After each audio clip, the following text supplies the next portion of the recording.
Hi guys, welcome to एडो medicine. तो आज हम डिस्कस कर रहे हैं यूनिट 23 स्लम्स। तो स्लम्स तो सबने देखे होंगे, जो भी शहर में रहता है। इवन हमें स्लम जैसी स्थिति कुछ गाँव में भी देखने को मिलती है, क्योंकि जितना मेरा एक्सपीरियंस है, मैंने देखा है कि बहुत ही कम जगह पे छोटी छोटी झोपड़ियों में बहुत ही दयनीय स्थिति में गाँव में भी लोग मिलते हैं। बट ठीक है, अभी हम अर्बन सोशोलॉजी पढ़ रहे हैं, तो हम अर्बन के ज़्यादातर इशूज़ ही डिस्कस कर रहे हैं। तो हम अर्बन स्लम डिस्कस कर रहे हैं। शहरों में जो स्लम, झुपड़पट्टी, झुग्गी, बहुत सारे शब्द हिंदी में यूज़ होते हैं। अ, तो हम स्लम ही यूज़ करते हैं, बिकॉज ऑफ कोर्स आप समझ गए हैं, तो ठीक है। उसके बाद आपको पता है कि जो स्लम होता है वो बहुत सारे चीज़ों को, बहुत सारे कंपोनेंट्स से मिलके बहुत ही ऐसा एक्सप्लेन करना शब्दों में मुश्किल है कि किस किस कारणों से बना है। हम एक्सप्लेन चैप्टर में करने की कोशिश करेंगे।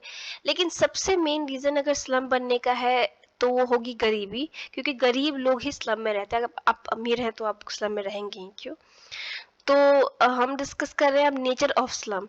तो नेचर ऑफ स्लम तो बड़ा कर लेते हैं। तो बेसिकली हम प्रकृति समझने की कोशिश कर रहे हैं, स्लम क्या होता है, ठीक है। तो ये इसका जो हाउसिंग कंडीशन होता है, जो लोग यहाँ पे घरों में रह रहे होते हैं, वो बहुत ही दयनीय होता है। अब यहाँ पे उनके हाउसिंग वर्ड लिखा है, यानी घर की सिचुएशन बता रहा है। पर घर का मतलब केवल वो टूटा फूटा घर या खराब या सही से बना हुआ नहीं, बाकी और उनके जीवन शैली को भी ये कह रहे हैं कि बहुत ही बुरी कंडीशन में वो लोग रहते हैं। आपको पता है कि स्लम को हमेशा जब शब्द का प्रयोग किया जाता है तो एक निगेटिव होता है। आपने देखा होगा कि बहुत लोग, अगर आप शहरों में रहते हैं, कि स्लम के आसपास लोग ज़्यादा गुजरते नहीं हैं, स्लम के बारे में लोग बुरी बातें करते हैं। हमेशा एक थिंकिंग होती है कि स्लम में क्राइम करने वाले बुरे लोग रहते हैं। एक सोसाइटी में थिंकिंग इस टाइप की बन गई है, ठीक है। अब बहुत डिबेट है कि क्या इंसान स्लम बनाता है या स्लम इंसान को। तो अगर आपको पता है कि कौन किसको बनाता है तो कमेंट ज़रूर करिएगा, ठीक है। तो अपने आप में हमने भी ऊपर ही डिस्कस किया कि स्लम बहुत सारी डिफरेंट डिफरेंट चीज़ों से मिलके बना होता है, और गरीबी सबसे ज़्यादा इम्पोर्टेंट चीज़ होती है, ठीक है। तो ज़्यादातर गरीब लोग यहाँ रहते हैं स्लम में। तो एक पॉपुलर बिलीफ है, आपने नोटिस किया होगा कि लोग कहते हैं कि स्लम कितना गंदा है, मतलब बहुत गंदगी होती है, बहुत खराब सिचुएशन होता है। लेकिन सोशोलॉजिकली आप समझे तो खराब सिचुएशन नहीं होता है। खराब वो लोग रहना नहीं चाहते। कोई भी गंदा क्यों रहना चाहेगा। रीज़न गंदा होने का उनका ये है कि ना उनके पास इतना पैसा है कि वो खुद को, अपने घर को साफ कर सके, और ना वहाँ पे इस टाइप का इंफ्रास्ट्रक्चर है। ना उनके पास साफ पीने का पानी है, ना नालियाँ बनी हुई हैं कि उनके घर की गंदगी, कूड़ा करकट बाहर जा सके, ना इलेक्ट्रिसिटी है। तो इन सब चीज़ों की वजह से वो खराब दिखता है। कोई भी गंदा या खराब नहीं रहना चाहता।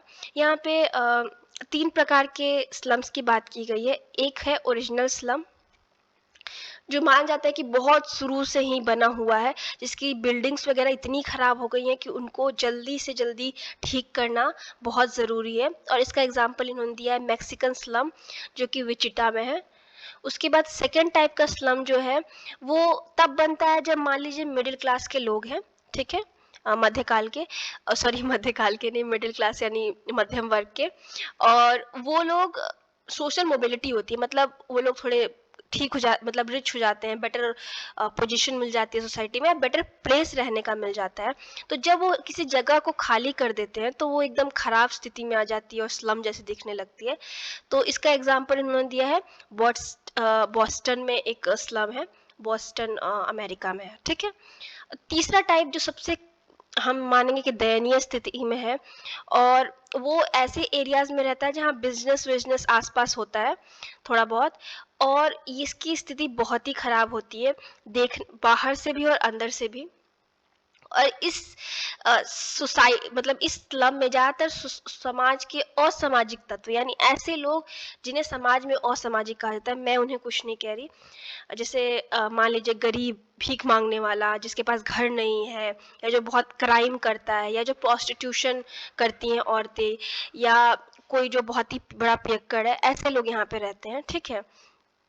मैं किसी को जज नहीं कर रही, हर कोई अपने सिचुएशन के हिसाब से बनता है, पर बुक इनको बताता है इस टाइप के लोग यहाँ पे रहते हैं, जिनको सुधार करना भी ज़रूरी है, उनका भी और उस स्लम का भी, ठीक है। लोगों का सुधार की एग्जैक्टली बात नहीं की, बट उस पूरे एरिया की, उस जगह की सुधार बहुत ज़रूरी है।